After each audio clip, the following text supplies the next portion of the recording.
यदि आपके दिल की धड़कनें कमजोर हैं, तो इस वीडियो को अभी छोड़ दें। उत्तर प्रदेश के बस्ती जिले का एक छोटा सा गांव, जहां की शांतिपूर्ण जिंदगी में एक खौफनाक घटना ने सबको हिलाकर रख दिया। यह कहानी है साबिर की, जिसे मछली पकड़ने का बेहद शौक था। एक दिन साबिर अपने दोस्त इरशाद के साथ गांव के पेड़ के नीचे बैठा बातें कर रहा था।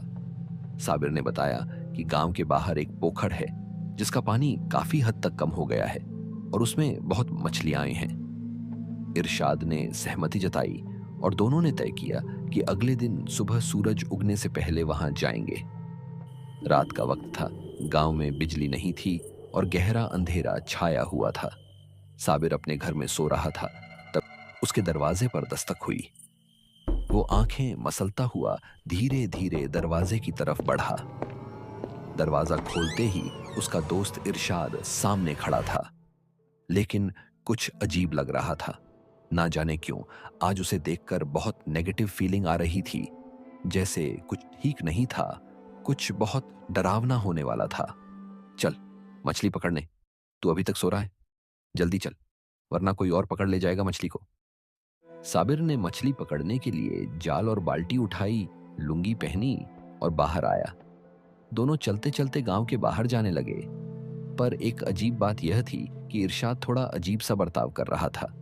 वह ज्यादा बात नहीं कर रहा था और थोड़ा दूर दूर ही चल रहा था। साबिर को थोड़ा अजीब लगा, पर उसने ज्यादा ध्यान नहीं दिया इस बात पर। फिर इरशाद ने साबिर से कहा, तंबाकू खिला दे। लेकिन उसके बोलने का तरीका थोड़ा अजीब था। वह नाक में बोल रहा था। 25 से 30 मिनट बाद वे उस जगह पर पहुंच गए। चारों तरफ अंधेरा छाया था। झिंगुर की आवाज आ रही थी। बड़े बड़े आम के पेड़ थे। उसी के बीच में था वह आधा सूखा पोखर। साबिर ने कपड़े उतारे और जाल लेकर पानी में उतर गया, जो पानी कमर तक था। तभी साबिर की नजर इरशाद पर जाती है।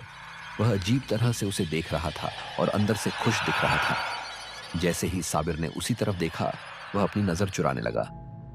साबिर ने सोचा, यार मुझे आए करीब 2 घंटे हो गए हैं, पर अब तक सुबह नहीं हुई और न ही गांव का कोई इंसान नजर आया। वह यह सोच ही रहा था। इरशाद ने कहा, यहां ज्यादा मछली नहीं है, थोड़ा और गहराई में चल, वहां मिलेगी। इरशाद साबिर को मजबूर करने लगा गहरे पानी में जाने के लिए। पहले तो सामान्य तरीके से बोल रहा था, पर साबिर के मना करने के बाद वह गुस्से में बोलने लगा।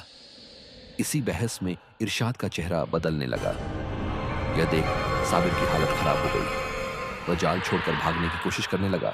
तभी इरशाद की शक्ल में जो शैतान था, उसने उसका हाथ पकड़कर खींचने लगा, बोलने लगा, आज तुझे जाने नहीं दूंगा, यहीं डुबा डुबा कर मारूंगा।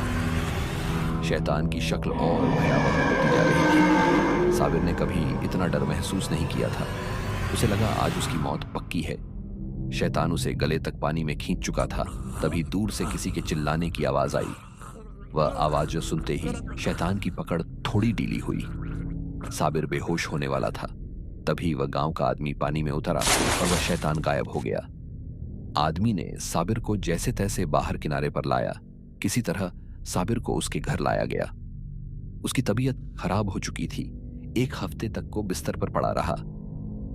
गांव के बुजुर्ग कहते हैं, ऐसे शैतान को छलावा कहते हैं, जो किसी के भी शक्ल में आकर बुलाते हैं। साबिर की किस्मत अच्छी थी, जो सही वक्त पर वह गांव वाला आ गया, वरना छलावा के चंगुल में जो आ जाता है, वह जिंदगी से हाथ धो बैठता है।